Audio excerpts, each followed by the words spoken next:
Welcome to the Deep Dive. Today, we're taking a look at some really powerful, frankly, quite unsettling statements making headlines. We're going to unpack former President Donald Trump's recent warnings about the Israel-Iran conflict and, its potential global consequences.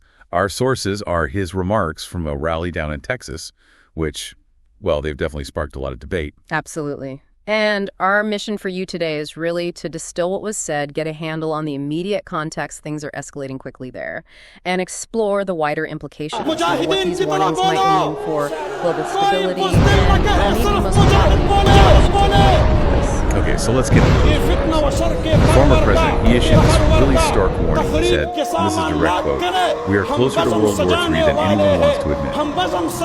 And then he added, "If this spirals out of control, the consequences will be unthinkable." That's incredibly strong language, especially now. It really is. And what jumps out is how he framed it, calling the situation a powder keg. That's not just rhetoric, right? It's a clear metaphor pointing to extreme volatility. He's basically saying these regional conflicts, they're deeply interconnected. Like a single spark in the Middle East could set off this huge chain reaction, potentially pulling in major world powers because of alliances and, well, strategic interests. It's a vivid warning.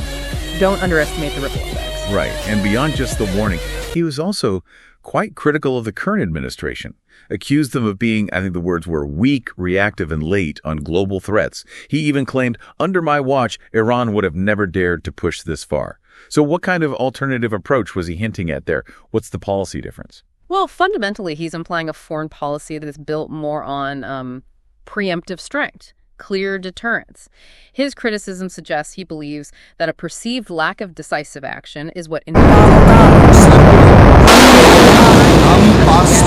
Himalaya में कोहे गरां हम बहरे तलातुम के शराबत हम कोहिस्तानों में सीना सपर हम सुबह दम ताजा और तारीकियों में मुस्तैद हम सिंध हम बलूचिस्तान हम खैबर पख्तूनख्वा हम गिलगित बल्तिस्तान हम पंजाब कश्मीर भी हम avoiding conflict versus backing your allies.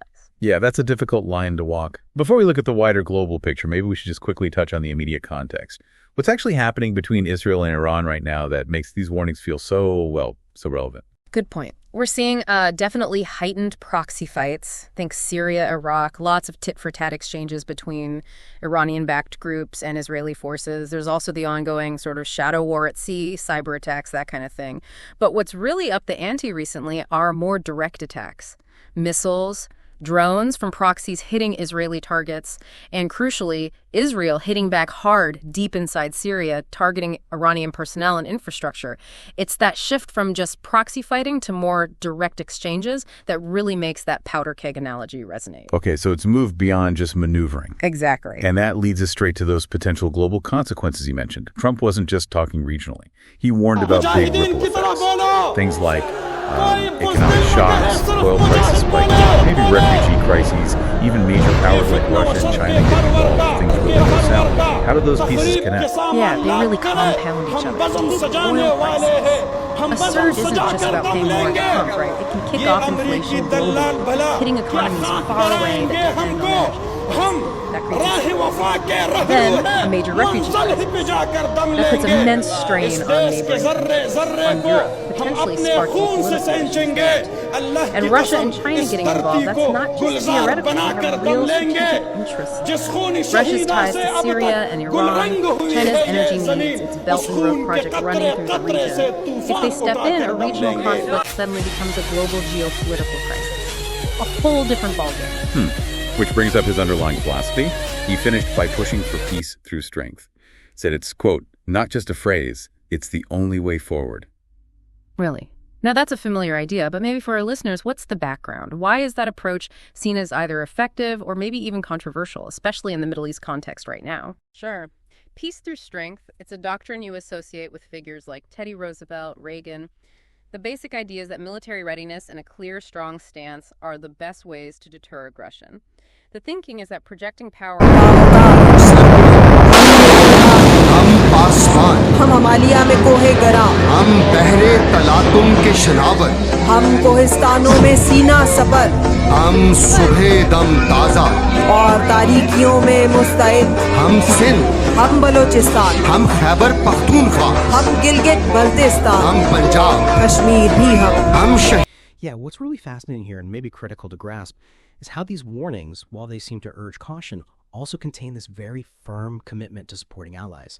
It creates this really complex balance, doesn't it? And naturally sparks a global debate about the best way forward in these incredibly volatile situations. So thinking about all this, what does it mean for you listening? Maybe consider this. In a world where we hear about a powder keg that could lead to unthinkable consequences, what does peace through strength actually look like in practice today? And how do major powers walk that incredibly fine line between defending allies and stopping a wider, potentially catastrophic conflict, without misreading the other side's intentions or resolve?